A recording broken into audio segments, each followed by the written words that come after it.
20 दिसंबर 1955 डोंगरी, बम्बई। रात के 10 बजे टेमकर मोहल्ले की एक संकरी गली में सीलन भरी दीवारों के बीच एक पुलिस कांस्टेबल के घर में एक बच्चे की पहली किलकारी गूंजी। बाहर समुद्र की खारी हवा चल रही थी। अंदर एक माँ की आंखों में खुशी के आंसू थे। इब्राहिम कासकर, जिन्होंने जिंदगी भर इज्जत और ईमानदारी की रोटी खाई, उन्होंने अपने नवजात बेटे को गोद में उठाया और उसका नाम रखा दाऊद। उस रात डोंगरी की तंग गलियों को क्या पता था कि जो बच्चा अभी रो रहा है वह एक दिन पूरे देश को रुलाएगा। डोंगरी 1960 के दशक में बंबई के सीने पर एक ऐसा घाव था जहां गरीबी और अपराध एक ही चादर ओढ़कर सोते थे। इब्राहिम कासकर का परिवार इसी मोहल्ले में रहता था। 8 बच्चे, एक हाउसवाइफ और एक हेड कांस्टेबल का वेतन, जो 10 लोगों का पेट भरने के लिए बहुत कम था। इब्राहिम कासकर का रत्नागिरी के खेड़ गांव से बंबई तक का सफर एक ईमानदार आदमी की कहानी थी। आजाद मैदान पुलिस स्टेशन के सीआईडी विभाग में उनका नाम इज्जत से लिया जाता था।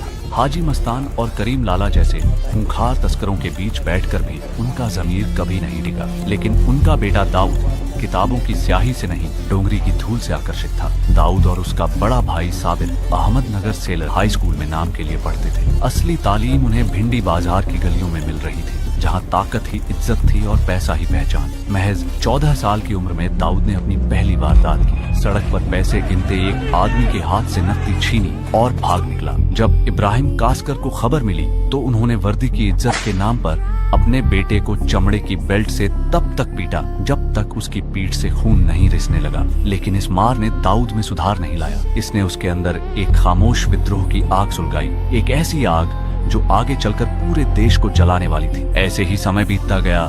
तंग इब्राहिम कासकर ने हाजी मस्तान से गुजारिश की, मस्तान भाई, मेरे बिगड़े हुए बेटों को कोई काम दिला दो। मस्तान के कहने पर दाऊद और साबिर ने मनीष मार्केट की एक दुकान में काम किया, लेकिन ईमानदारी का पसीना उन्हें रास नहीं आया। कुछ हफ्तों में वे वापस गलियों में थे, जेबकतरी, छिनतई और हफ्ता वसूली में। जिस पिता की वर्दी शहर के कानून की हिफाजत करती थी, उसी की छत के नीचे कानून का सबसे बड़ा भक्षक पल रहा।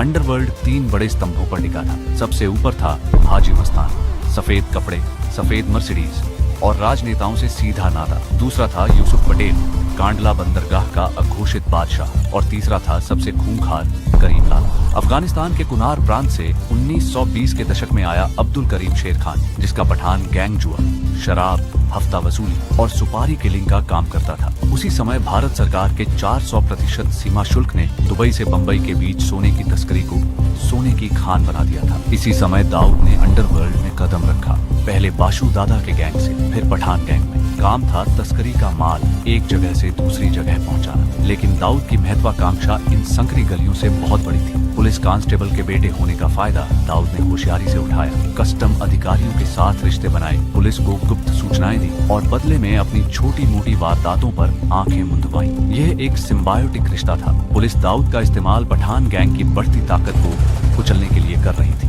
और दाऊद इस रिश्ते को अपनी सीढ़ी बना रहा था। लेकिन पठान गैंग के भीतर दरारें बढ़ रही थी। करीम लाला के भतीजे समद खान और उसके गुर्गे अमीरजादा और आलमजेब, इन सब के साथ दाऊद का टकराव होने लगा था। दाऊद समझ चुका था, दूसरों के लिए काम करके वह कभी बंबई का बेताज बादशाह नहीं बन सकता।